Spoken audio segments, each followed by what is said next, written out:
You're listening to The Upland Rookie, a podcast presented by Upland Brits.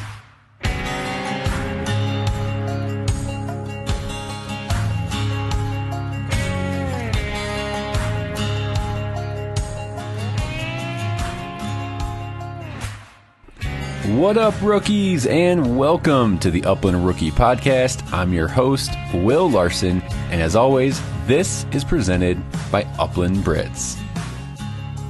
If you want to get everything your dog's got, then you need nutrition that holds nothing back. To help unleash your dog's maximum potential, check out Eukanuba's premium performance lineup at eukanubasportingdog.com. Also brought to you by Trinity Bretons. Trinity Bretons, they're offering the Trinity Upland Academy to help each Trinity Breton client attain and develop the highest level of training available with George Hickox.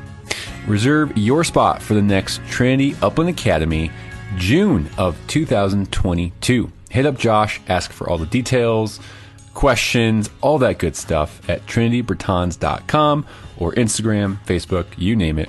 Reach out to Trinity Bretons. Also, Gunner Kennels. So thankful for Gunner Kennels. I really do need to come up with a better opening segment for Gunner Kennels. But I'm going to say this for now.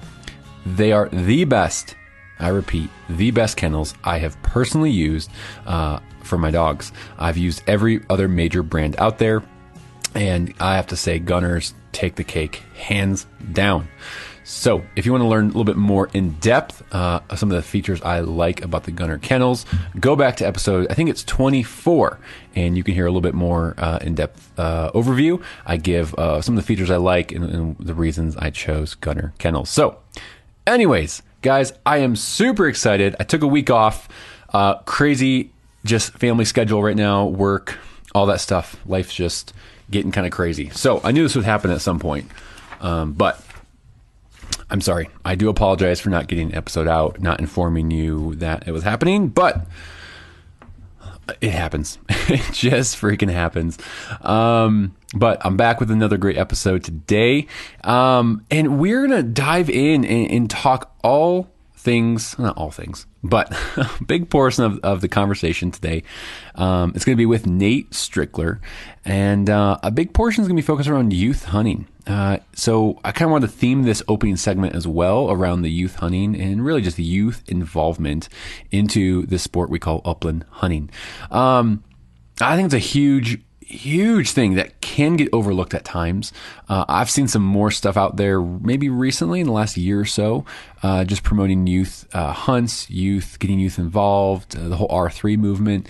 Nate and I talk about that definitely a little bit in this episode, but I kind of wanted to kick things off in my own experience, just kind of talking about my own kids a little bit. My own kids getting involved in upland hunting, dog training.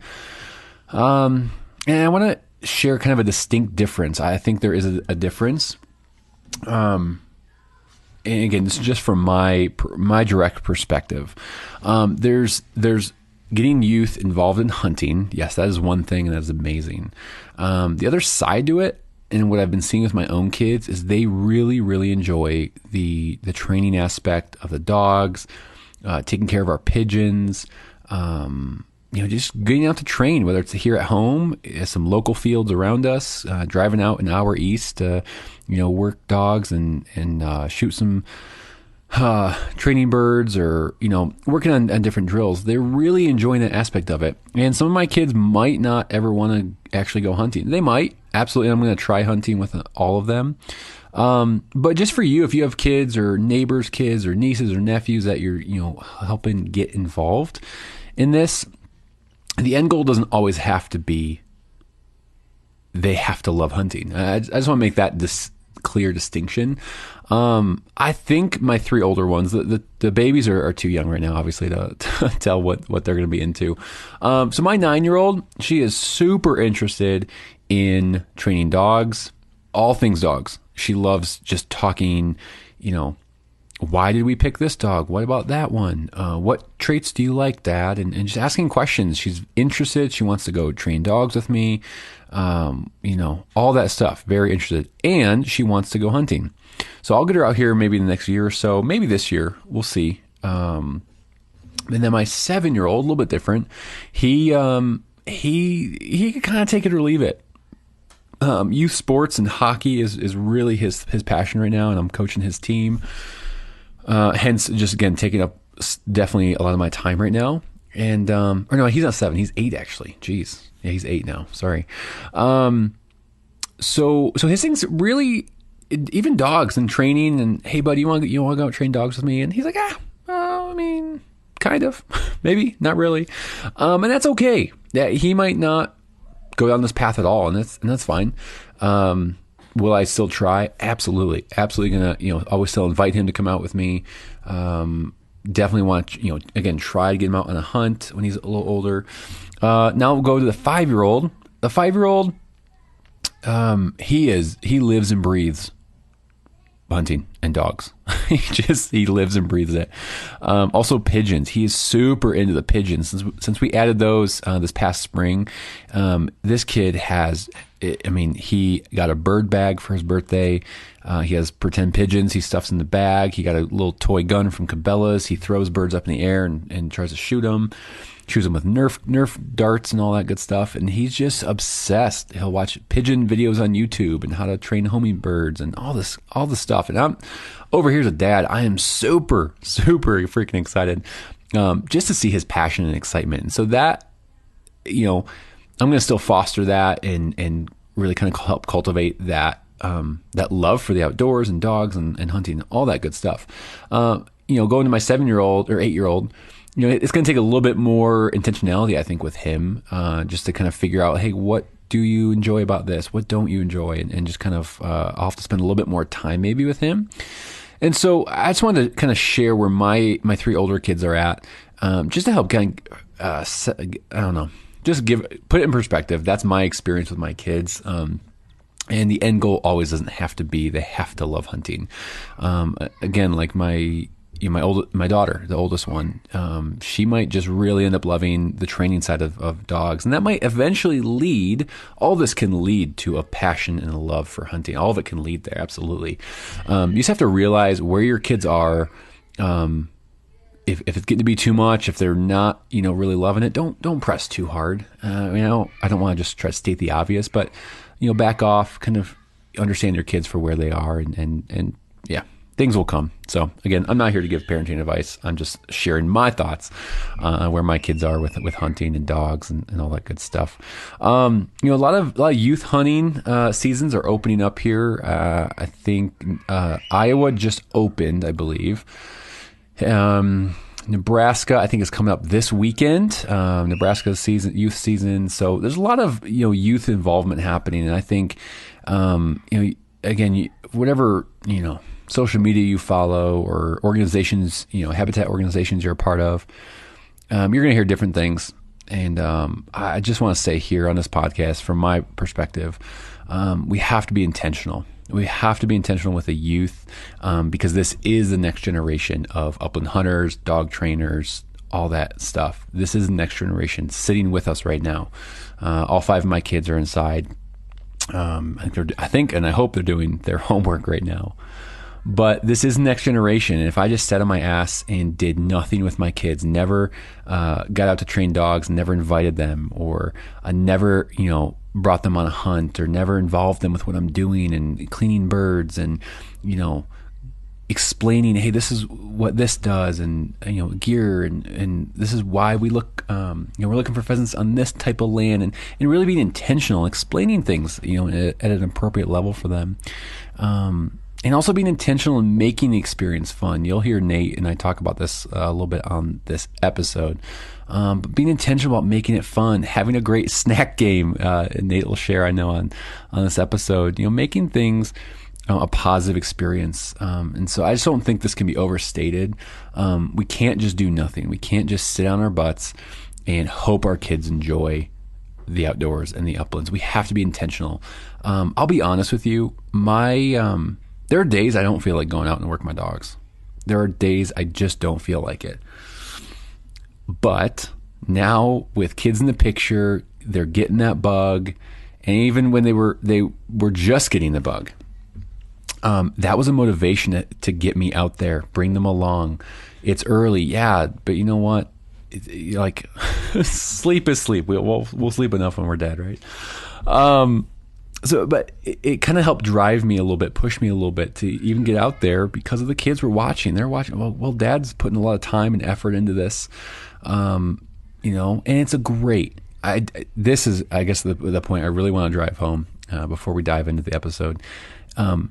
This is, and it can be an amazing experience to connect with your kids and spend time with them. There are so many important things, school, sports, all that stuff. That's great. That is absolutely great stuff. I think youth sports and hobbies and activities, it's awesome. I'm not saying upland hunting is the only way to go. But upland hunting in outdoors, big game, I don't care what kind of hunting we're talking about, saying youth involvement can be such a great way to spend quality time with your kids in the outdoors and teach some really, really good, valuable lessons. I really wish I did that more with my dad growing up. We fished a lot. You've heard me talk. I got into hunting a little bit later with my dad. But I really wish, and I crave, I wish we could have done that more when I was younger. Because I wanted to spend that time with him. I wanted to shoot birds too, and I thought that was cool. I thought I wanted to do that when I was young. But really at the heart of it, and what it boils down to, is I wanted to spend more time with him. And I think that's at the core of a lot of our kids. They want to spend more time with us, moms, dads, whoever it is. And so this opportunity, this upland hunting, I think it can provide some amazing quality time with your kids, driving in the car, hunting, whatever it might be, hiking. Just get these kids out there and give them the chance and give them the opportunity to see what it's about, because like I said, they're the next generation. And there's a lot of talk of people saying, it's dying sport, and, things are trending in a bad direction. But I really think it's each of our responsibilities to get kids out there, not just our own. You might have neighbor kids and you might have an influence in their life to some degree, or again, like I said, nieces, nephews, cousins, whoever it might be. I think we have a responsibility to help share this thing that we love. We're all posting on social media. We're all devouring podcast content, hours and hours of podcast content we are consuming a week.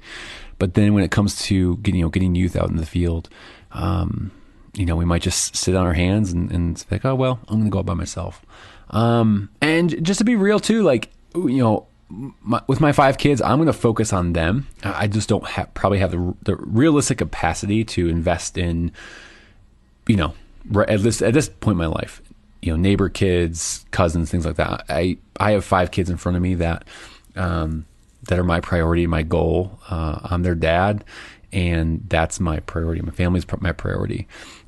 Sure, that will come as my kids get older and maybe want to bring friends along. I think that'll come naturally to expose even more kids to the uplands and all that good stuff. So, but kind of the question of the day right now is, I'm kind of talking around it, but what is it for you? What are you going to do this year to invest in the youth and to expose them to the outdoors? And so kind of want to leave you with that, ponder that as you dive into this episode.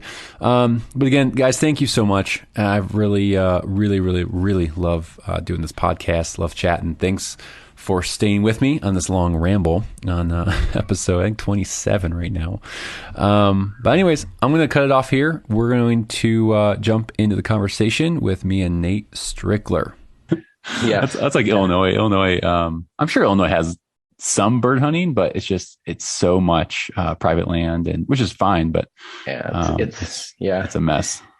My wife is from the Chicago suburbs, and she has family on farms in Illinois. And I've run my dogs out there. I've never seen a pheasant. Yeah, in 25 years, I've never seen a pheasant out there. Yeah, so, I've never seen a wild pheasant. I've seen plenty of preserved birds and all that, but never got on wild. I did a lot of duck hunting, a lot of waterfowl in Illinois, and my uncle would always say we were hunting, and he's like, well, as we're walking back to the truck, walk this fence line, And sometimes, I've seen a pheasant or two there. And every time we went out, I always walked the fence line, always excited, waiting for a pheasant to pop up. Nothing. So I don't know if he was just getting my hopes up or what, but maybe wanted you out of the house. That could be. Yeah. So, that's awesome. Well, Nate, let's jump in. Tell us a little bit of who you are. Give us a kind of an overview, and officially put us on a map. Where are you from? Name is Nate Strickler. I am in central Iowa, south central, so suburbia outside of Des Moines. Born and raised in the Des Moines area. Left for college, but came back, and have really just stayed here and built my roots. Roots are well sunk here within the area. I'm 47 years old, father of three, husband, nice. Father of three. Nice. Very much committed to my kids and their activities, which at times certainly limits time afield, right? Commitments to them. As your kids get older, I trust that you too will experience that. Sure. But just a pheasant enthusiast. Had a friend in college in the mid 90s, introduced me to the sport. He had a wire hair, a farm dog wire hair that we walked draws at the time. Was fascinated by the dog going on point, and I was hooked ever since then. So that's how I got in the sport. And now I'm just, again, I'm a normal, everyman guy that very much committed to family and community that spends a lot of time afield. And I think that persistence has allowed me to become pretty successful at locating wild Iowa roosters. And I'm at a point now in my pheasant hunting or upland hunting career where a lot of my focus has shifted to introduction of others to the sport and really trying to capture the essence of the hunt. That's where my passions now lie. Oh, that's so well said, man. You touched on couple big things there that I definitely want to talk about and cover. Kids being one of them, getting others in the sport, and also just Iowa pheasants and all that. Sure. So we'll unpack a little bit each of those more. But so just to kind of go back to your upbringing a little bit. So did you grow up in a hunting family at all? Is that part of your tradition growing up, or was that? For the most part, I did not. I was not a farm kid. I was born in the city, right? For those, listening, Des Moines area is roughly in suburbia is 1 million people or so, right? I happen to live in suburbia, but I grew up in the city. So I was a city kid. My father did hunt. We did small game hunting, but I mean, very infrequently, right? Sports and academia dominated the household for me and my two brothers. And it wasn't until, as I had mentioned earlier, right, that exposure when I was in college to my roommate and still a very good friend today that grew up in the country here in Iowa in a town called Prairie City, and that he introduced me, and that's how I got hooked. So a little bit different than I imagine a lot of your audiences, right? They grew up as a kid following dad around, all those types of things. And it's very common. I hear that from most people with whom I have conversations. My path is different. And, as some of the topics, and certainly if this is one you want to get into, but some of the topics I talk with others about R3 and introduction to support, how do we sustain and actually grow commitment to the support, to the passion, to the sport that is upland hunting. I think we've got to consider those like me that just weren't born into it, right? Because those that are born into it is dwindling more and more as the years pass. Yeah. No, I think you're onto something there, because, and I definitely want to get into some of that R3 stuff more and learn more about it myself. But I'm very similar. I grew up a city, burbs of Chicago. Dad and uncles, they would deer hunt 3-4 times a year, very randomly. My dad was just super random, I say, as a hunter. Sure. And we fished a lot, but and so all that to say, the more I'm doing this podcast, the more I've been talking with people on social media, I'm learning a lot of their stories. Yes, there's a huge percentage of people that grew up into this, but I'm learning more and more. There's guys and girls who like you and I, is city or burbs or had no exposure. And that's the cool part, to know it's not just me. It's not just you. It's a lot bigger percentage than I thought, at least. That's right. And I think we've got to consider those that lie in those percentages as, as target audience for us. How do we expose them to the sport? How do we light a fire in them, as was the case for me in the mid 90s, so that they too can pass it on. Yeah. So, I mean, since we're kind of trickling around that subject, let's just dive into it. Talk about how did you get so passionate about this, getting others exposed to this amazing thing we call upland hunting? Well, the way I often explain and like to explain this to others is that when I got into pheasant hunting, I wanted to shoot a pheasant, right? I wanted to bag a pheasant. I wanted to carry a pheasant out of field. And then after I had some successes there, right, I wanted to do it again and again. I wanted to bag more pheasants, right? And as I've had more time afield and honestly gotten older, and there's some maturation in association with aging, I've now wanted to see others experience the same.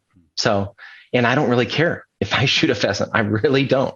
But to the extent that I can expose others to it and see their firsts, or first in association with a dog, right? A lot of people often, and this is true for me as well, dog work is very important.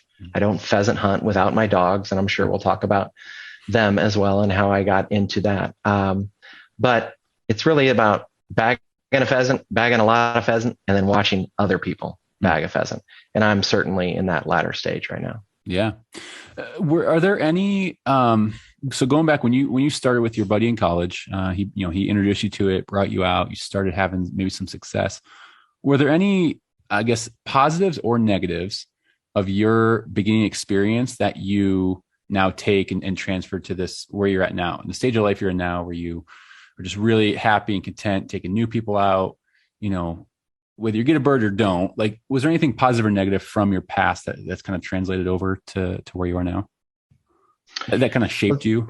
Yeah, well, certainly times are very, very different. It was much different back then. It was much easier. Draw hunting, no CRPs, that type of things. But the things that have remained consistent, and what hooked me then, was the camaraderie, right? The dog work, the challenge in association with it. And perhaps unlike some others, I appreciate the physical, physical fitness aspect of it, right? Sure. I enjoy walking a field, and I enjoy putting miles on the boots. So all those things were true then, and are still true today. And just as I'm sure my buddy at the time was enthused to see my passion, as I got to experience those first.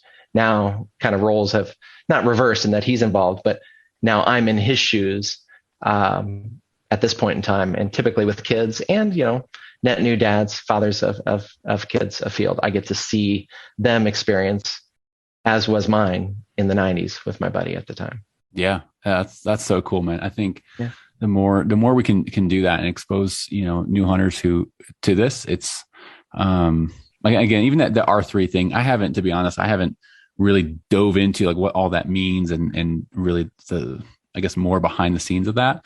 But I think the basics are there. It's exposing people who are new to this, or maybe have an interest or shown an interest to this sport. And I think it's like you said, it's going to help grow this next generation, because it's not a bunch of farm kids who were raised in this. It's going to be people who are coming out of Chicago or Milwaukee or right. cities like that. And those are necessities, right? R3 and all that, these charitable organizations, these nonprofits, Pheasants Forever, Quail Forever, et cetera, are doing on our behalf is critical to our success and sustainability of the sport or passion. But it's not enough, right? And that's where I trust you may hear in my voice now, or you certainly will going forward. That's where we have obligation. I feel a sense of obligation to play my part, because it's not, I fear, unfortunately, it's not enough. To rely on other organizations. Only on the other organizations. It's not enough. You can do all the shoots you want. You can do the training courses. You can do the introductions, the group hunts. There's nothing like, at least in my point of view, there's nothing like that one-on-one or where a couple, right? Sure. That closer, more intimate experience where it is truly an experience, from jumping in the truck in the morning, right, to watching them fall asleep in the back of the truck as we work our way home, right? The entirety of that experience. It's not just the time of field, but from soup to nuts, leaving the driveway, hitting the driveway back home at night. That's the experience that I think we as private individuals committed to upland hunting need to we need to look to play our part. And I get that much of your audience, right, they might be new to hunting themselves. I mean, your own podcast, right, is largely named after that, right? Yeah. So I get the maturation, and we're all at different stages of that. But keeping that in mind as you're looking to build your own experience and expertise when you're afield, if you can do that in a way that positions you better down the road to pass it on, that's really my encouragement to your audience. Yeah, that's great, man. Well, this just kind of popped in my mind when we're talking. So when you're taking maybe someone new out, maybe it's, again, neighbor, friend, someone's kid. What are some of the basic things you're going to tell them as you're going into this hunt? Whether it's safety wise, whether it's kind of preparing them what to expect. Like, what are some of the things that you like to touch on bringing a new hunter out? Yeah. So it starts way before they get in my driveway and jump in the truck. I look to first enthuse them, right? I want them to be passionate about it. I share stories with them so that I hook their interest, so they're not doing it out of obligation because their dad wants to, or out of obligation because Nate's asked for the third time, right? But because they truly want to do that, right? Then key piece of advice when you take kids out, your snack game has to be strong. You've got to have lots of quality snacks and drinks in the truck, so that for me, I mean, even though I am in the northwest suburbs, I still often drive an hour, sometimes an hour and a half away, which I know for you drive much further. But when you got younger kids in the truck, right, it's not their perspective on time is a little bit different. Oh yeah, an hour feels like 4. That's right. So, and certainly safety, obviously, is a key component throughout not only time in the truck and before we get a field and when we get out of the truck and just level setting, all those things, but way before too. So I actually have, I let them shoulder, obviously an unloaded and safe gun, practice shouldering it, practice walking, practice shouldering it while walking, right? And coming to a stop and walking. All the tips about dogs, right? Gun tip always up. Don't shoot a low flying bird, those types of things. And then I just remind them that there's no pressure. I think that's a big component. A lot of the vast majority of kids that have jumped in the truck with me, and even dads or first time hunters, it's almost like they shoulder this sense of obligation in that they need to bag a bird to make me happy or what have you. So I do my best to ensure that there's no such expectations. I'm just wanting them to enjoy the experience, and we will pivot however they are feeling in the field in the moment to make for the best experience I can for them. Right. Yeah. We're fortunate enough here in Iowa, and I'm sure we'll get into numbers. Not pulling the trigger on a pheasant is just fine, because odds are we're going to have another opportunity. Sure. So I really ingrain that as much as I can. When in doubt, do not pull that trigger, because we'll have another chance for you. Yeah. Dude, that's really, really good. I like that. You're like you said, you're starting way before, the night of, or the, day before you go. You're starting a lot longer before, mentally preparing them for this experience.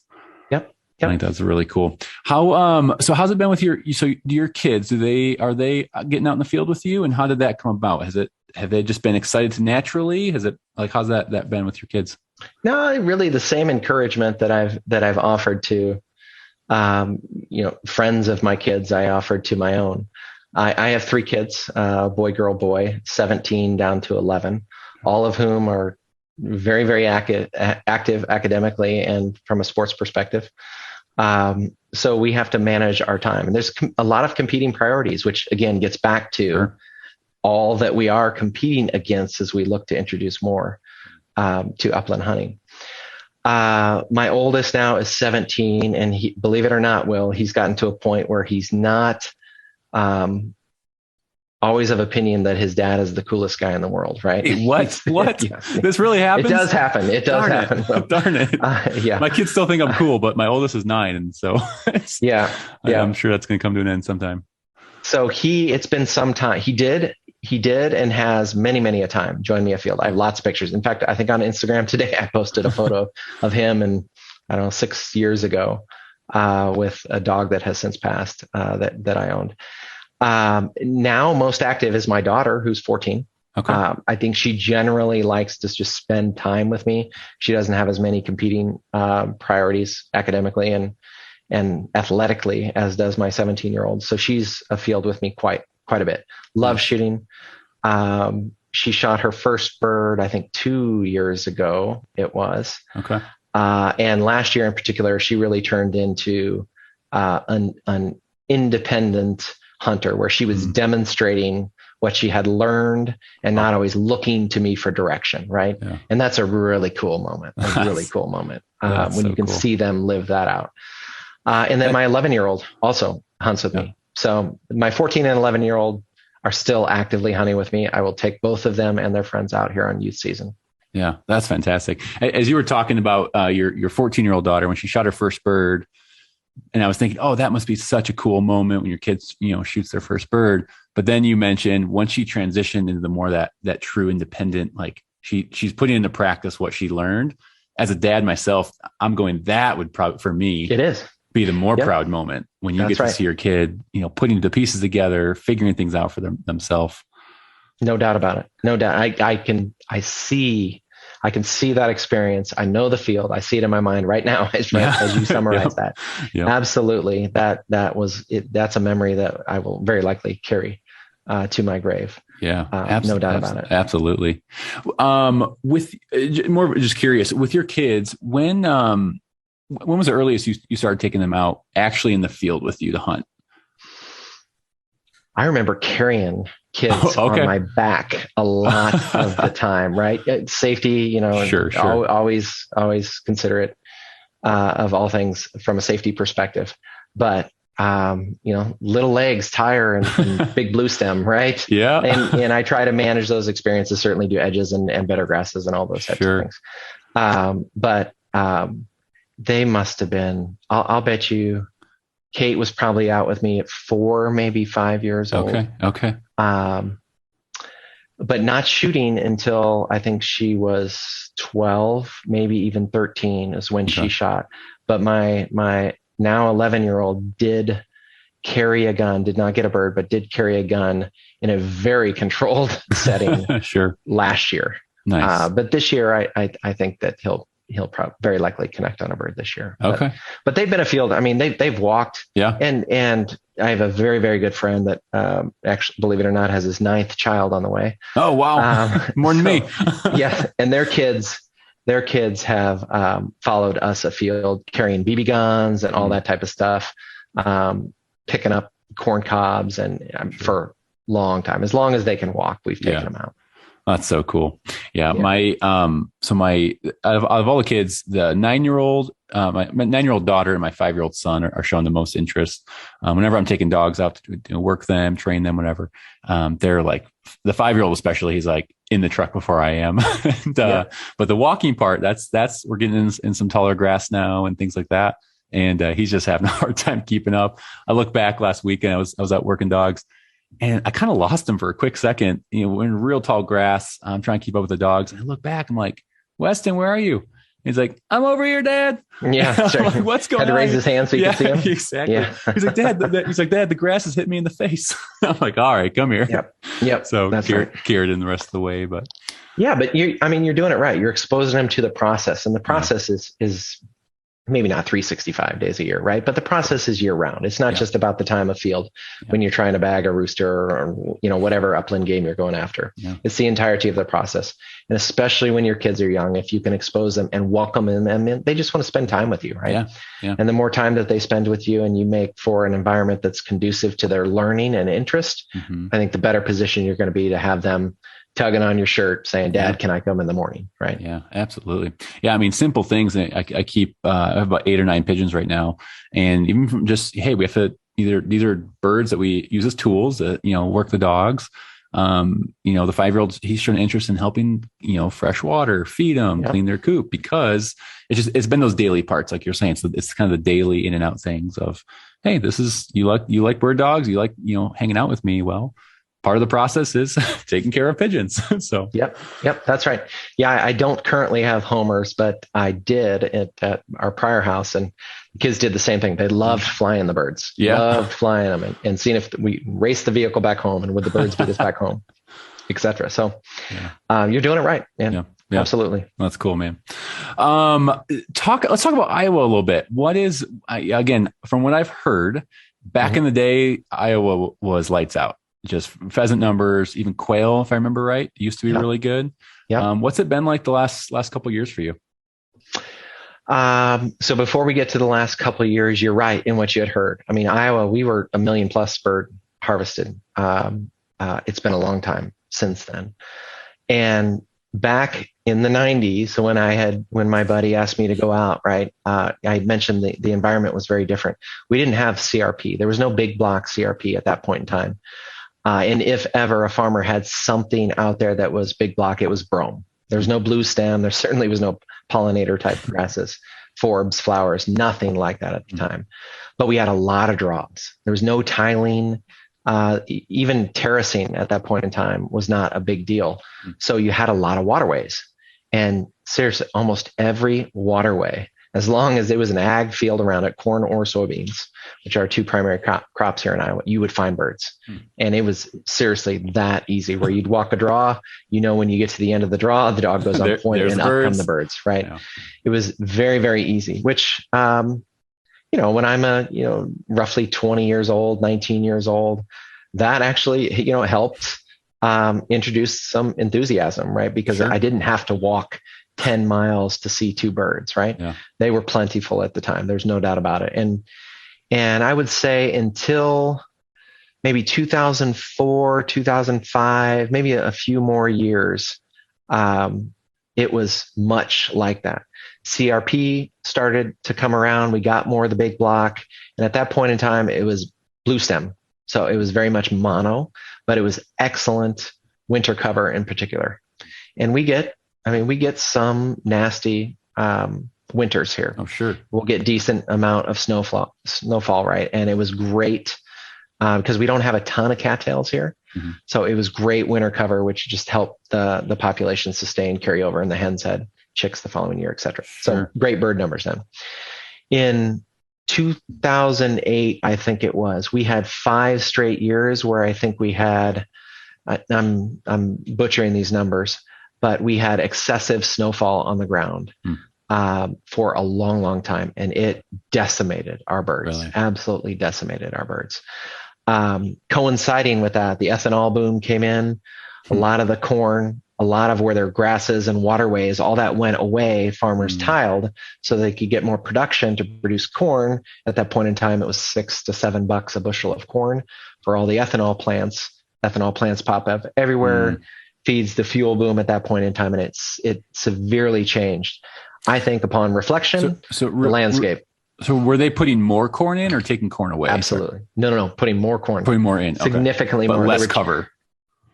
Significantly less cover. Okay. Yes. Now CRP has come in since then in more competitive ways financially, and the ethanol boom has subsided somewhat. I mean, you're not getting $6 to $7 bushel of corn anymore. So it's more competitive from a financial perspective, but we went through a long time. We went through 10 years, I would say 10 years where, the corn was in such demand for ethanol production, and these plants popped up. We have ethanol plants all over Iowa now, and these family farms, these century farms, for whatever reason, right, passed away. Kids didn't take on the family farm, sold to bigger co-ops, etc. And the landscape significantly changed where quite literally the landscape visually changed, where we took out rolling hills, we took out terraces, we tiled everything so that we could produce more corn. And as we did that, so too went away all those natural waterways that I had mentioned coming up in the sport myself, right? Yeah. So habitat reduced significantly.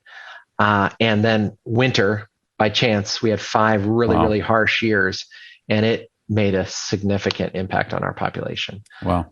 To a point where I've written articles for Pheasants Forever and been quoted where I'd go out and hunt, but I always let that first rooster pass, right? We didn't shoot, just kind of out of respect, like, hey, buddy, you made it, right? Wow. I'm not going to take you out. Same thing for quail, right? Really hard on the quail as well. So those same events impacted obviously both quail and pheasants. Absolutely. Wow. Absolutely. Right. Yeah. Now, but you asked about the last couple of years, and for sure are on an uptick. And I think we're going to experience that uptick as well again this year. Next year, not so sure. Okay. CRP has come around again, right? It's more competitive from a financial perspective. I'm seeing more of it out there. Waterways are gone. They are a thing of past times. They are no more for the most part. But there is set aside. I think PF is doing a nice job, and other institutions are doing a nice job helping incent farmers to put in bigger block CRPs, or at least buffer strips around waterways, things like that, to keep water purity out there, right? And it's definitely making an impact. So birds are on the rise for sure. That's fantastic. Yeah, and then you'd asked about quail, right? That's really southern two tiers, southern Iowa, southern two county tiers of Iowa hold some quail, but once you get north of that, for the most part, they're few and far between. Okay. So you quickly mentioned, you said bird numbers are on the uptick, but you said you were kind of seemed a little doubtful about next year. What do you mean by that? Yeah, here's why. We've been impacted by the drought, as has most, right? Certainly those of you west of Iowa, right? Even more so than us. But we've been affected this year, and we were last year as well. So there's a lot of haying. Last year there was significant amount of haying. So of my fields, I'd say at least half of them went out, baled up, right? Sold for cattle, etc. This year we have the same emergency haying in place. Okay. So in the corn and beans, it's been obviously drought, very dry. So corn and beans is coming out earlier than normal. So I think almost all of it will be out by season opener at the end of October. Okay. And once that happens, I'm expecting, as I start scouting, to seeing a lot of haying as well. So what does that mean? It means that those that come to Iowa and hunt this year, they're going to find birds, right? Because where you find grass, they're going to be more condensed.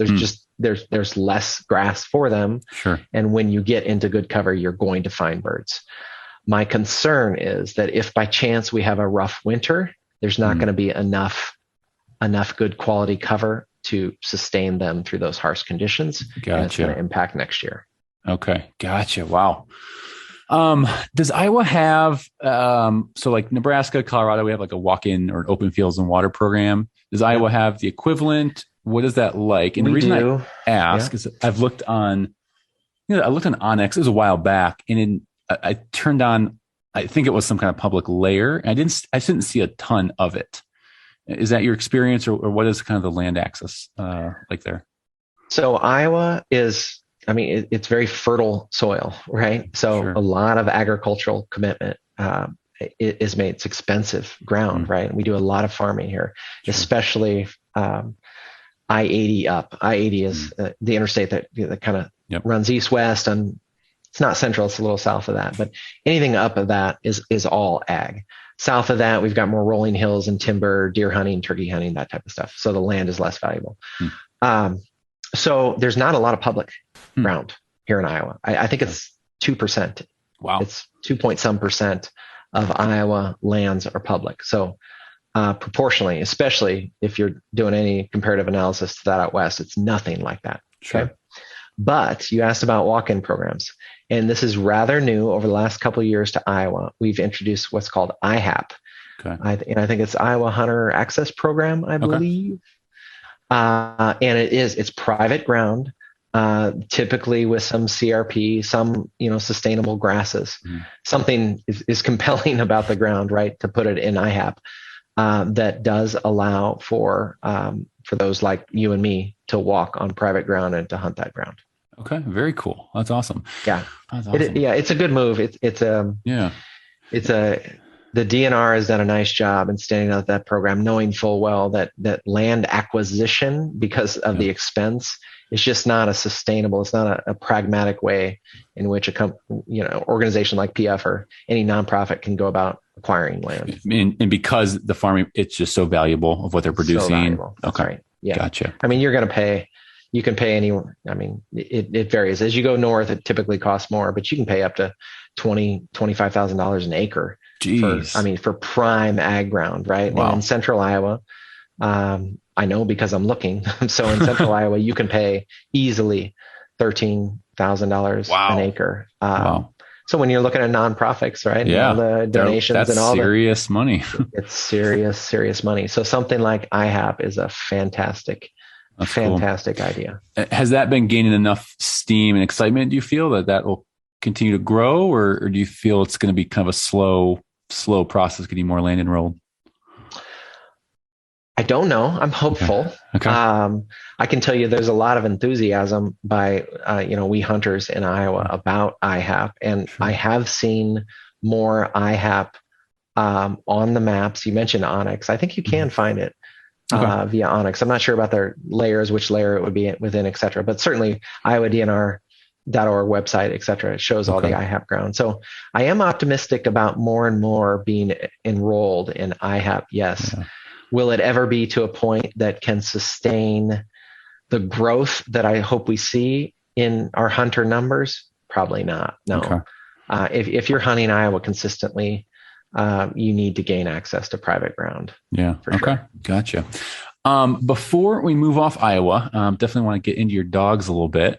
I can't remember which species I heard this about, but is a prairie chicken or the sharp-tailed grouse? Did that get is there a season for either one of those? And was that new? If there is a season for grouse, I mean, Northeast Iowa, maybe, but that's vaporware. I thought I saw, it might've been, Nick Martin, Iowa Bird Chaser. I know a while back. I need to check with him. I thought he posted something about, something happened. It was either the prairie chicken or the sharp-tailed grouse, and that coming back as a short season. But I need to reach out to him because I saw that and I was like, that'd be interesting. I didn't know that was even a thing. Yeah, look, if you're a glutton for punishment, or you just want to get your physical exercise in, you want to explore new lands, I say come to Iowa and look for grouse in the northeast corner of the state. But do a lot of walking. Yeah. Otherwise, I mean, we're a pheasant state. Yeah. Okay. For sure. And if you're in those southern 2 tiers of Iowa counties, just think generally southern. Yeah. Probably in fact, southwest Iowa in particular, I would think would be more the best quail ground. But they took a beating this past. So quail numbers are down pretty significantly this year as well. Okay. But pheasant numbers, I mean, there's plenty of pheasant to hunt here for sure. Yeah, that's awesome. Is Iowa just so good? You just stick kind of close to home, or have you gone over to South Dakota, Kansas, Nebraska, anything like that? So this is where you need to ask your audience to put their beverage down so they don't spill on themselves. I have never hunted outside of the state of Iowa. Really? Ever. Wow. I'm waiting for an invite, Will. Yeah. No. I'll meet you in Nebraska. Yeah. No, the realities are, I mean, there's so many birds here. It's so prevalent. Why travel 4, 5, 6 hours to? That's right. And look, I'm very much committed to my wife and my children. And if I'm looking to serve them first as they work their way. I mean, all 3 of my kids are very impressionable ages right now. I need to serve them first. But as my children kind of age out and become more and more independent and I have more free time, I'm confident that I'll start exploring. Yeah. But yeah, the pheasant numbers, I have no interest, in going to South Dakota or anything like that, because I can do that right here. Yeah. Right? If you got them an hour and a half away. I mean, yeah. I mean, I could go 20 minutes and shoot my limit of birds, no problem from here. However, I've heard some of your prior guests, certainly a big podcast fan, that I'm starting to get more and more the itch to do some of that open prairies where you're walking, in knee-high grasses. And, if you in Iowa, often, not with kids, but in Iowa, I'm busting brush, right? I'm doing high knees through big blue stem, and it's not easy work. No, you get your leg workout in real quick. That's right. So especially as I get older, right? And I want to explore new things, that easier walking, there's an appeal there that I'm sure I'm gonna invest in, and I'm gonna look to make some trips in time. Absolutely. Yeah. Well, someday I'd love to meet you somewhere, hunt together. That'd be awesome. Sure. One of the things I enjoy is you're kind of talking about that short grass, easy walking is I like being able to see my dogs when I'm hunting grouse is I can see them where they're at pretty much everywhere. If pheasant hunting, I got little Brittany's and you lose them pretty good visually. You know where they're at on the GPS, but you can lose them pretty quick. Yeah, there's no doubt about it. That's true, right? You danced with the one that brought you, right? And wild Iowa pheasants brought me into the sport. I'm committed to them, and I want to pass that passion on. But there's no doubt about it, right? So I've got Vizslas, right? Similar size to Brittany's, maybe slightly taller, right? Yeah. But brown dogs in brown grasses. That's even tougher, right? So that's even tougher. They all wear, blaze orange, and I run GPS on them, right? It used to be beeper collars before that because you're right.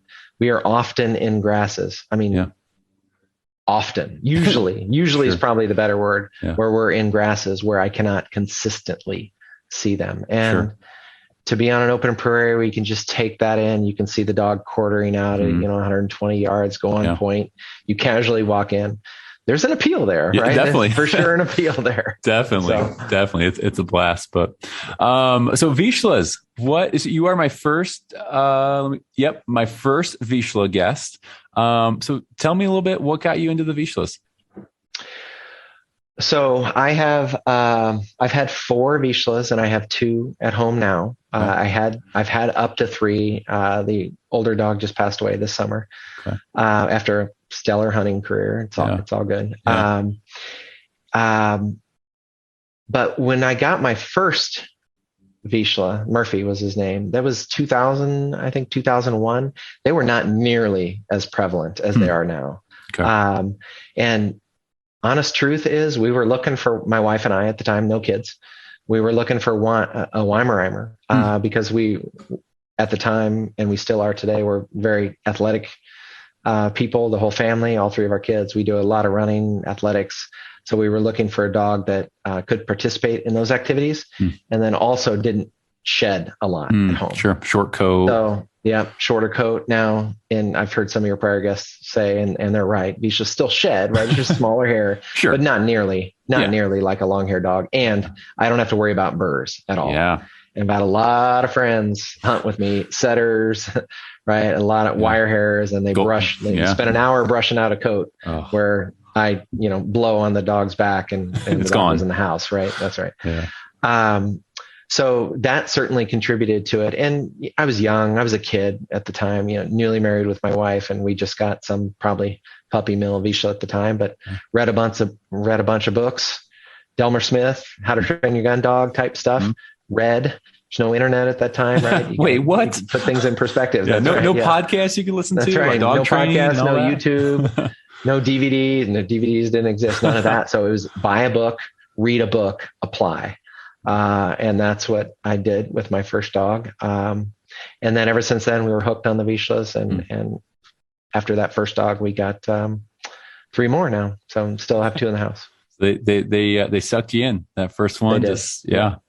Tell me about your first dog. What was boy, girl? What was that dog like? Boy, his name was Murphy. I didn't even buy him for the purpose of hunting. Oh, okay. Now it was on the back of my mind, right? He was more fitness related. We were pretty prolific runners at the time. Bought the dog here in Iowa. Thinking back on it, I'm not sure, of the quality genetics, in association with that dog. Sure. But as I'm sure you've heard from many people, you learn a lot with that first dog, right? You learn from each other, he from me and me from him. Sure. Which made me, certainly still today, I'm no dog trainer, right? I'll never claim to be a dog trainer, but I learned a lot about dog training with that dog that made me a better owner and handler for my 3 subsequent dogs. But he was, again, that was at a time where we were 1 million plus birds a year. So if I'm right in that there were, maybe the genetics weren't the best for that Vizsla at the time, there were so many birds, it didn't matter, right? We would go a field, and it was typically 1 field hunts at that point in time, and 2-man limit in 1 field, 20 to 40 acres, it was no problem. back in the early 2000s. No, it's different now. Sure. But that dog easy back then. Yeah, that dog got a lot of bird contacts, a lot of exposure, and yep, no doubt about it. He died of cancer unexpectedly at 8, and I had just gotten Gunner, my second male, that's the dog that just passed here. I think it was June of this summer. Okay. And that dog was a phenomenal dog. Just that dog and we spent a lot of hours of field, and he passed away he was just 12, not quite 13 years old, but a lot of miles on that dog. Full life. Good full life. He did. When you were picking out your second one, because again, we all know that first dog teaches us so much, and we learn what we like, what we don't like, all that stuff. Picking out that second dog, what were you looking for anything different in that, that litter you were picking out, or that breeding? Like, what was that process like for you? Certainly it was hunting first, right? Oh. It was hunting first. There was no debate about breed, right? We were committed to the Vizslas, as you had mentioned. And we picked the breeder, or we picked the litter, right? Okay. As opposed to picking a dog, right? Before it was just find a litter, pick a dog, right? Yeah. So genetics was very much, I was much, much more mindful about the genetics, and specifically about researching the breeding pair at that point in time. Sure. And it was definitely a better dog as a result of that. That's awesome. And then, so you still have the 2 right now, right? Got 2. I've got a 4-year-old female at home who's curled up on the dog bed next to me now. Okay. And then I've got a 1-year-old male running around the house. I'm surprised he's not in the room now. So I've just gone through, a significant amount of training with him. Sure. And I did hunt him a little bit, to my pleasant surprise. I did hunt him almost the entirety of last season at roughly 7 months, and we shot a lot of birds over that dog. So I'm really, really enthused about what he's going to bring to the table this year. Sounds like he had a good introduction and good exposure to start things off. He did. Wild birds make a bird dog, right? 100%. You can't reenact that. Even pigeons, launchers. It's all good. I think it helps, and they serve a purpose. But birds are gonna teach your dog a lot. No doubt. That's awesome, man. Well, they're beautiful looking dogs. The Vizslas have always intrigued me. Their color, their coat, just they look like they're built. They look very athletic. They have that muscle build, that tone. That if I wasn't so committed to the Brittany's, Vizsla probably would be on my list. Well, I did hear, although I thought it was GSP on second on your list on one of your prior podcasts. Somebody asked you that question. I was a little disappointed the Vizsla wasn't there. Yeah. Yes. I guess it gets touchy when people try to nail it down and pinpoint me. I might have said that, but I don't know. I don't know if a GSP could be that high on my list. I'll have to go back and see. Yeah. I've been around some great GSPs. Don't get me wrong. I've also been around just some, other GSPs. Yeah. So. I mean, that's dogs are like people, right? Certainly genetics make a part, but environmental exposure makes a big part. Absolutely. With us. So absolutely. I've hunted behind and helped train a ton of different dogs. But it's only Vizslas are for me. Yeah. Vizslas are for me. That's awesome. Sure. Okay. Because you own Vizslas, and because the big thing with Vizslas is I hear people say they're soft. People say they get gun shy very easily, blah, blah, blah. What's your experience with them? Training them, getting them around birds, gunfire, all that good stuff. What's it been like? Yeah. So Anthony at Fetching Feathers, right? Yeah. I remember. I remember that. He was very hard on the Vizsla. Yeah. There's some truth to it. Okay. So I'll just use my 2 dogs in the house as example. So that my 4-year-old female, amazingly impressive prey drive. I mean, she wants to hunt and kill stuff. It's amazing. But when you come up to pet her on the ground, she'll roll over and expose her belly. Right. So generally I would say Vizslas are very much a thinking dog. They're very intelligent dogs, which is one thing that actually drew me to them. Yeah. And I think their head can sometimes get in the way. And that is true for my female. Okay. I've put her through force fetch, actually employed a friend who's a professional trainer to help me kind of polish off a little bit of that force fetch. And that she's quirky. There's no doubt about it. So there's some truth to that. Now, my 1-year-old male, he's a blockhead, right? I mean, the dog is a hunting machine. He will run through concrete for me, right? Has been massively easy to train. So I don't mean lack of intelligence from a blockhead perspective, but just his drive and willingness to push through fear is different than that of my female. Interesting. And I don't think it's a male female thing. I don't think that's limited to a Vizsla thing, but generally I think there is some truth that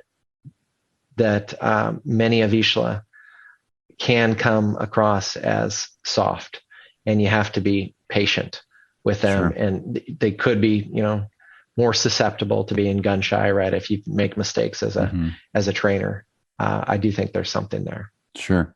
Yeah, that's good, man. Thanks for sharing that. Cause that's, again, you just don't, more people that have different breeds. It's really fun to learn actual life experience. Hey, what is it living with them? What is it training with them? And to get that perspective, I really like that. But they are beautiful dogs. I did a hunt test, AKC hunt test last year with Gage, my 4-year-old male. And it was put on by a Vizsla club. So there's Vizslas everywhere. And they, one thing that surprised me, seeing more of them up close, is their tails are a lot longer than I thought they would be. I thought they were going to be a little, kind of Bob Brittany tails. And it looks like they dock them a little bit longer. Yeah. And here too, I'm not the authoritative source by any means, but I think there's definitely a range which they can cut within. I think most cut within the 4th and 5th vertebrae on the tail, but you're right. It's much more than the Bob on a Brittany or anything like that. Significantly more. Looking at my female now, I don't know. She's probably 7 inches. Something like that. Yeah. Longer than I was expecting, but beautiful looking dogs. And you'll see some, especially over in Europe or Hungary, they even have longer tails. In fact, I know sometimes they don't even dock over there. So, but from an AKC perspective and there are certain regulations, but there's variability, right? There's a range that one can apply. So I think it's breeder specific. Yeah. Gotcha. Do you have any plans are you going to do a breeding with your female and male or? No, female, she's spayed. She's got some of that quirkiness where I wouldn't push that on. I've already been asked to have my male bred with a couple. I've not taken that up, but he's intact and maybe, I sure as shit don't have any interest for another puppy. I can tell you. Sure. I just made my way through that. Yeah. So I don't want another dog just yet, but what? Maybe 5, 6 years. Yeah. Maybe. So we'll see if Maverick, he's the 1-year-old. Yeah. If he lives up to and continues making gains that he demonstrated at 7, 8 months of field last year. I shot over 100 birds over him at 7 months old. Jeez. Wow. And he's retrieving, which is not natural for any pointing dog, right? So he's showing that natural. So he's got some traits and some skill sets that he's showing you some stuff. That's right. I'm enthused about. So that's awesome, man. Yeah. That's awesome.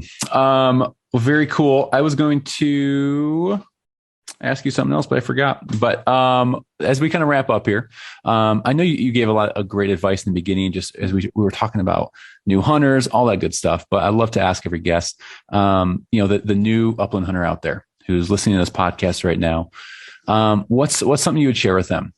Say, we're still early in some states season. Some seasons might just be opening up soon here. What's a piece of advice that you would you'd give to them? So the majority of my advice would be to somebody that's, already entrenched within the sport. And it would be one of encouragement to reach out to those, right, that are interested in those rookies, right, that are interested in coming into the sport. Now, that said, if they don't have a connection like that they can leverage, certainly you mentioned trial or hunt clubs. I mean, it is a good way. It's not for me personally, right? I've been through it myself. But it's not something that I'm committed to right now. But it is a great way in which to be exposed generally to dogs. And I'm not going to say hunting because trialing and hunt testing is not hunting. Very different. But it is a good way in which to learn more about the sport and explore what I'm guessing to be interest, right? If people are reaching out in that regard. Hmm. And, participate in those processes. Like if you get a dog, right? I mean, if you get a dog and look to train a dog to hunt birds, you're going to do it, right? You're going to lean into that. You're going to make your mistakes, sure, just as I did. I'm sure you did too, Will. There's nothing wrong with that. And I would just encourage that. But it's tough. I've read some articles, even some PF articles about, it's low barrier to entry for upland hunting. I don't personally subscribe to that. There's a lot of,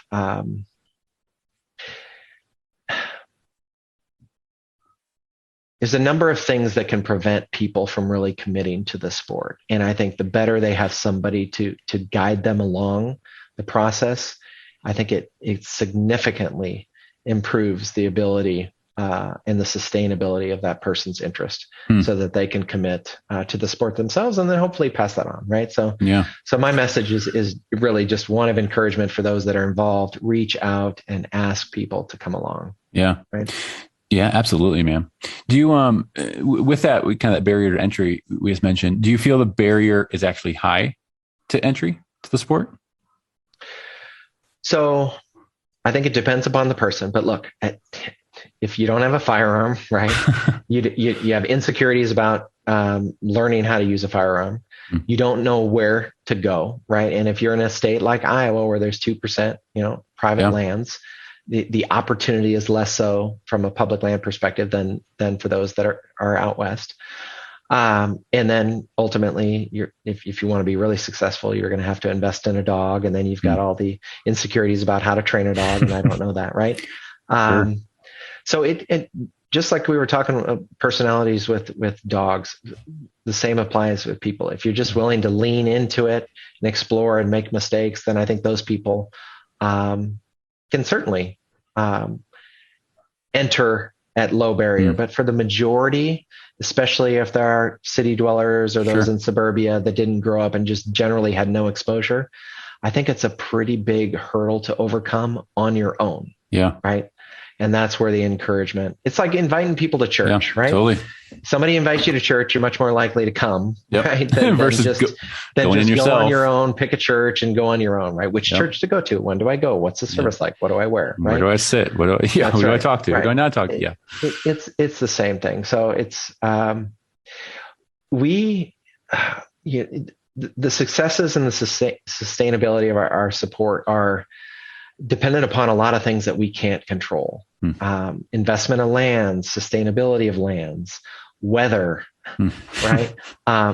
Bird populations in alignment with that or not, right?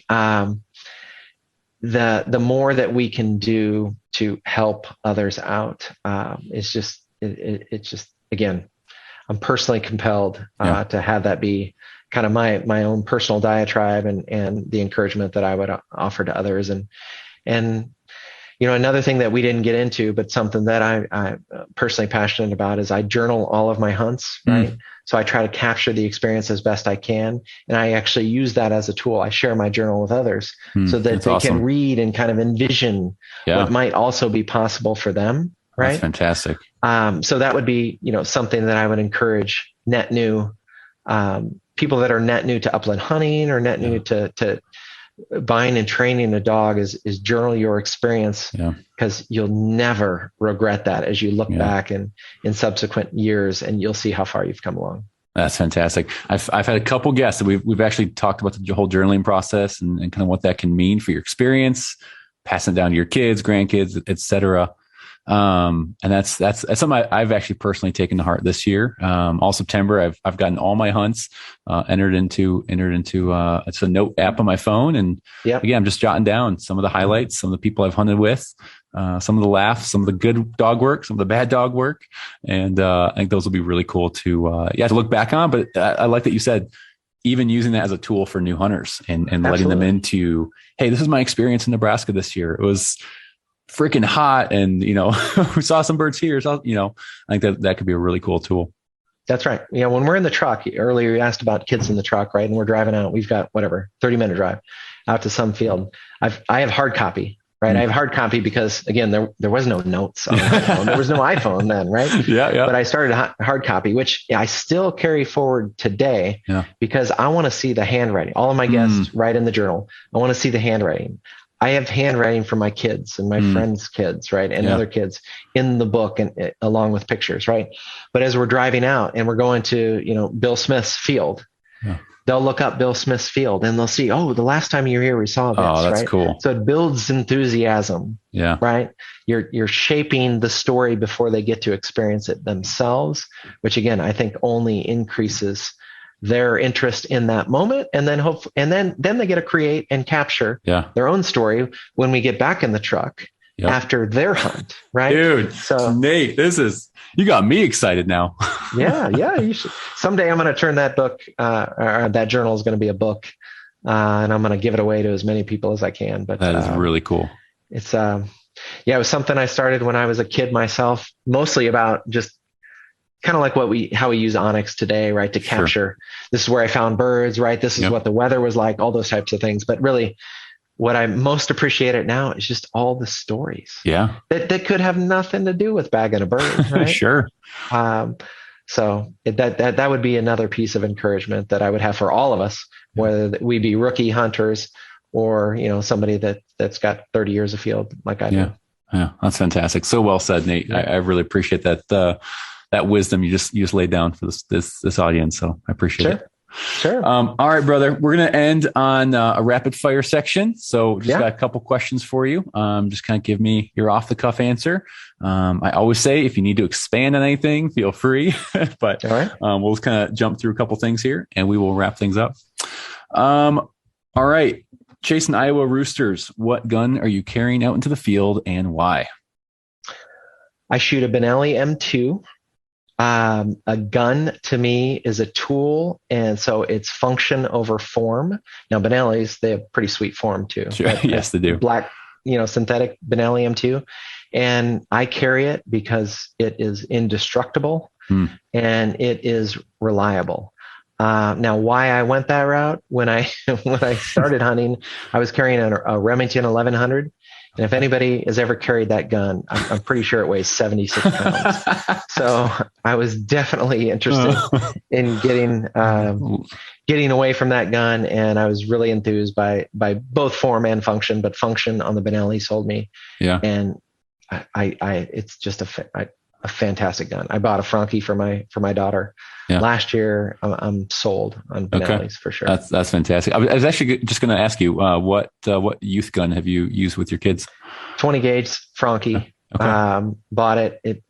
Shorter barrel, lighter gun. They're very light, right? Nice. And it's been a great little gun. The Franchi over under or the semi? No, semi. Okay. That's awesome. Yeah. That's very cool. I shoot it. Yeah. The M2 is a semi as well. Okay. I looked hard. I'm right-handed, but I'm left-eye dominant. So I switched over. I taught myself in the early 2000s to switch it. I shoot lefty. Wow. Okay. So I retaught myself to shoot lefty. I went through the whole process of switching the safety around, but then the shell's still ejecting across my face, right? Yeah. So I finally went, and that was one of the things that drew me to a new gun, which brought me into the Benelli M2. Function, yeah. So very cool. But yeah, my daughter in particular, she really likes the Franchi as well. That's awesome. Cool. All right. Favorite dog breed besides the Vizslas? So my favorites aren't specific to breed and more about the dog in question, right? Just like, so I would say if I were to buy a different dog, it would probably be a GSP, right? It would definitely be a short hair dog. Again, it's too many burrs and briars and all that stuff. I'm not going with a long hair dog. Right? A friend of mine, one of my best friends, has a setter and just too much work. That's a lot. I don't want to go. But that said, I've hunted behind Brittany's. I loved them. Wire hairs, right? Labs, yellow, black labs. I've hunted behind standard poodles, if you believe that. Nice. And there are a lot of attributes about all of those dogs that I enjoy. So that's cool. It's less so about breed for me and more about the specific dog. Love it. How many, give me your best estimate. How many new hunters did you take out last year? Oh, it's not an estimate. I know because I record this. 70 Oh, but now I'm going to ask. I believe it's 72. 72 or 74 new I took out last year. Shut the front door. Yeah. Are you for real? That is incredible. That is incredible. Yeah. So good for you. Yeah. It's again, my kind of the life of the maturation of a pheasant hunter. Like I said, now it's about me getting to pass it on, see their experiences, see their first, whatever they might be. First time walking a field, right? Yeah. First time carrying a gun, first time shooting the gun, first time bagging a rooster, first time the dog pointing in front of them, right? There's a lot of firsts. Yeah. So my passion now is about capturing that. So I'm carrying camera more than especially when I got kids afield, I'm not carrying a gun, right? Sure. So I'm trying to carry camera and capture the essence. Yeah. And I haven't figured it out just yet, but I want to somehow capture the essence of that hunt. And I've got the GoPros and I've got the iPhones. So I've got double videos going on and all those types of things. Nice. Someday I'm going to work a drone into the picture so I can really try to get those overhead shots. Yeah. A couple different angles. Yeah. That's cool. Yeah. I saw you got some of the GoPro footage up there. That's pretty cool. Yeah. That's awesome, man. All right. A couple more here. So a couple of these are standard questions I ask everyone, but I think I already know your answer to a couple of these. A solo hunt with you and your dog or a group hunt with friends? So I would say taking kids first. Okay. For sure. And then honestly, most of the time I have people in the truck with me, right? But I don't do a lot of big group hunts. Like, I'm not taking 5, adult hunters out. Sure. That's a rarity. I mean, a significant rarity. Usually it's one other hunter in the truck with me, that happens to reach out and said, "Hey, I'm new to the area, this or that." Or, certainly I have consistent, really good friends, sure, that I take out, and they've got their dogs too. Okay. But there's aspects of, I definitely enjoy the camaraderie, which is, I think, probably what you had on mind. I was guessing, you'd go that route. But there is certainly something to be said also about the serenity of just you and your dog afield, especially inch of snow on the ground, right? White, powdery snow. Paint that picture. Crunchy, paint that picture. White, an inch of powdery snow, so it's not crunchy. It's not that icy stuff. Walking shorter grasses, crystal blue sky, sun's out, right? 35 to 40 degrees, just you and your dog. Yep. Variable winds, 5 to 8 miles an hour. There's a lot to be said about that too. Yeah. That's picture perfect right there. Yeah. How many more days until your opener? So, regular opener here in Iowa is the last Saturday of every October. Okay. So I think this year it's the 30th. I think you're right. That is a Saturday. I know. Okay. Yeah. So I think that's regular opener. So youth opener is the week prior, and it's just the weekend. So that'll be the 23rd and 24th. So I'll be taking out, I think I have 7 kids lined up, that Saturday and Sunday collectively. So I'm hoping to, make for the best experience I can. And some of them, I'm sure, will shoot a bird. Yeah. And so I'll be out afield, with camera in hand, guiding kids with guns on the 23rd. Yeah. That's fantastic, man. That's fantastic. I love it. You're doing that. Love it. You're introducing, both youth and adults to this amazing thing we're addicted to called upland hunting. So that's pretty cool. I think so too. Yeah. Absolutely, man. Nate, how can people reach out to you? Is it Instagram? What's the best way if they have questions or want to connect? Yeah. So besides today, right? Facebook and Instagram were down today, right? And yeah, that's right. That was pretty crazy. But normally, in most days, Instagram, it's just Nate P. My middle initial is P, Paul, Nate P. Strickler. So just at Nate P. Strickler. You can find me on Instagram. You can find me on Facebook just under my name as well. I get, in the off season, I get new people reaching out, to a couple new, maybe 3 people new a week. During season, it's probably that many every day. Okay. But, I'm, this too, it's certainly reflective of where I'm at in my stage of upland hunting. I would much prefer to have a conversation, to host a conversation, share what I know. If you're from out of state and you're coming to Iowa, certainly I will be candid and share my perspective and offer guidance on what public lands I think to be best. And that'll be based on my own boot leather, the own investment that I personally made in acquiring that information. It's not something that I'm passing on that I happen to get from somebody else. Sure. But, there's a lot of, we're in this interesting dichotomy, right? Where there's some level of protectionism. Yeah. You've got your ground, you've put in your work, and you know what? People have earned that, right? Sure. They put in the windshield time. They put in the time on Onyx researching. They've got their own boot leather. They've earned the right to that knowledge. But at the same time, if all of us operate that way, how are we going to welcome in new hunters? Right. Yeah. So I welcome the conversations. Again, I get many a message. I will very likely talk with you over the phone, certainly share some information, via messenger exchange or what have you. Yeah. So I welcome people reaching out, and I'll share what I know. Yeah, that's fantastic, man. Well, Nate, this has been a blast talking with you, hearing more about your story, your passions, hearing about your dogs, your family, all that stuff. So appreciate your time, man. This has been a blast, and I look forward to chatting with you more throughout the season, seeing some more GoPro footage and seeing how your season shapes up. For sure. Yeah, I've enjoyed it too. It's nice meeting you in person. Good luck, man. Yeah. I as mentioned earlier, I'm a podcast enthusiast. I really like your podcast. Thank you. It's a quality production. You've got save for today. You've got quality guests, right? Absolutely. Thank you. You are definitely a quality guest. I'm lucky to. I'm glad we found the time to make this work. So I appreciate it. Me too. Yeah. Thanks for reaching out, man. Absolutely, Nate. Thanks so much, and have fun this season. All right, we'll do. Take care. Bye. Well, that is a wrap of episode 27 with Nate Strickler. Gosh, Nate, just thank you. Thank you so much, carving out time, chatting with me, and just sharing some of your passion.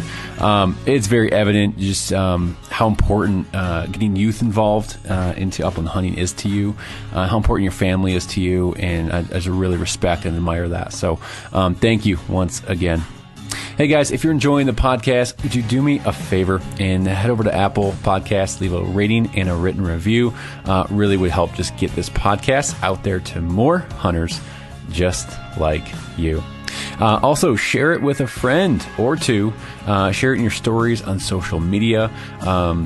Just help share it. Say what you liked about it, what you didn't like about it. I mean, whatever you feel like. Love hearing some of your takeaways, some of the things that you learned from this episode. So, anyways, until next week, if you're not able to hunt with or own a Brittany, it is okay.